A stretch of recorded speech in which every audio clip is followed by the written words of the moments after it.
इन अष्ट पुष्पों से आराध्य देव प्रसन्न होते हैं। अगर ये 8 पुष्प नहीं तो आपकी पूजा अधूरी मानी जाएगी। हर उपासक के हृदय में ये 8 पुष्प जागृत होते हैं, तब इष्ट देव पूजा स्वीकार करके प्रसन्न हो जाते हैं।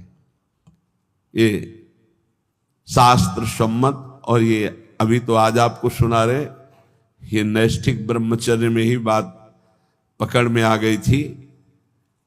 तभी हितधाम तक प्रगट सेवा बहुत ही उदासीनता पूर्वक होती थी। कभी पोशाक नहीं धारण कराया, कभी बस जैसे छवि जो विराजमान यही छवि थी, यही नाम सेवा थी। स्नान और गुरुजी जो इत्र दे देते थे, वो इत्र लगा दिया और इतना मिश्री का टुकड़ा भोग। और हर समय हमारे अंदर यही था कि प्रियाजू का भोग और प्रियाजू के पुष्प कुछ अलग होते हैं, उनकी प्राप्ति हो पहले। अहिंसा सत्यमस्तेयम ब्रह्मचर्य मकलकता एतानि मानसान्याहुर व्रतानि हरितुष्टये। क्या कह रहे हैं? जो इन व्रतों का पालन करता है उसको 8 पुष्प प्राप्त होते हैं। जो पुष्प हैं उनका नाम अभी बताए देते हैं, पर उन पुष्पों की प्राप्ति का उपाय बता रहे हैं।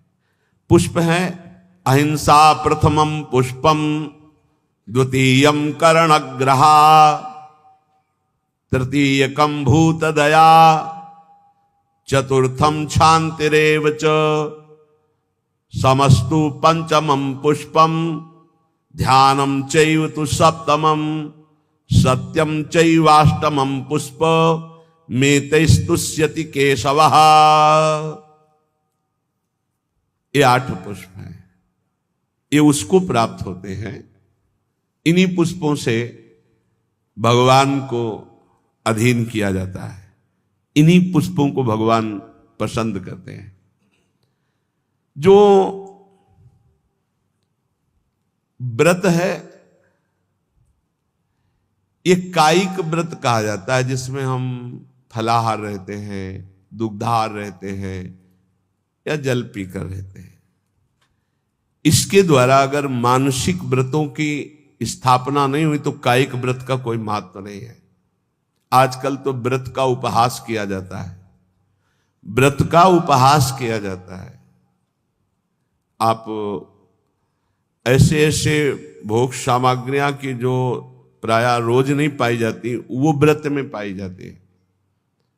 सवा के चावल की खीर हमने देखा है, बढ़िया मेवा डालकर सवा के चावल की खीर, कूटू की पूड़ी और बढ़िया सब्जी, घिया आलू, ऐसे उनकी सेंधा नमक घी से बढ़िया पकी हुई, क्योंकि आज फलाहार पाना ना, उसका सिंघाड़े का हलवा, ऐसे विविध प्रकार की। काय को उपहास कर रहे हो? ये व्रत है? एक दिन में मर जाओगे, कूटू और सिंघाड़ा और दुनिया की चीजें इकट्ठा कर रहे हो। अगर कोई कायिक व्रत रहना है तो उसका फल है मानसिक व्रतों की प्राप्ति होनी। देखो सिद्धांत को समझना, केवल कायिक व्रत रहकर जबान की वृत्तियों का पोषण कर रहे हो, इतने इतने पदार्थ मिलते हैं, आप खरीद ला सकते हैं। एकादशी हो आप खरीद लाइए जा करके, हजारों रुपया लगाकर आप भोग सामग्री, इतनी जो शायद है कि व्रत में जो नहीं रहते वो उतना नहीं पाते होंगे। हम कायिक व्रत का उपहास करते हैं।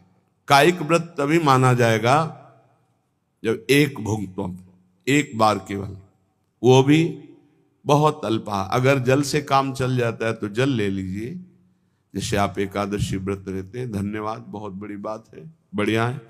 इन व्रतों का फल है मानसिक व्रतों में पहुंचना। अगर आपके अंदर ये मानसिक व्रत जागृत नहीं होते तो आपका कायिक व्रत सफल नहीं हुआ। और मानसिक व्रतों से इन अष्ट पुष्पों की प्राप्ति होती है। इन अष्ट पुष्पों की आराधना से भगवत प्राप्ति होती है। सिद्धांत को समझना, सिद्धांत को अगर नहीं समझोगे तो बाहरी तुम्हारी वृत्ति मान्यता की बनी रहेगी। इसलिए हमारी बाहरी मान्यता नहीं है। हम खास बात ये नहीं समझते कि आप बहुत विदेशी फूलों के बहुत, हमारा इस पे ज्यादा धन है तो उसका सदुपयोग हो रहा है, लेकिन इससे भगवत प्राप्ति नहीं होने वाली, ध्यान रखना। ये बिल्कुल सिद्धांत, इसीलिए हम उदासीन रहते थे। ये तो श्री जी की इच्छा, ऐसा नहीं, हमारा उदासीन स्वभाव था। प्राय ऐसा माना जाता था कि सन्यास मार्ग से आए इसलिए इनकी सेवा में रुचि नहीं है। लेकिन आपको सच्ची कहते हैं, हमारी सेवा में भावात्मक रुचि थी, प्रगट में वस्तुएं नहीं। लेकिन हम जानते हैं गुरु कृपा से कि किन वस्तुओं से हमारी लाडली जो प्रसन्न होती है। ये मानसिक व्रत आने ही चाहिए कायिक व्रत से। अगर मानसिक व्रत नहीं आए तो कायिक व्रत का कोई महत्व नहीं रहा।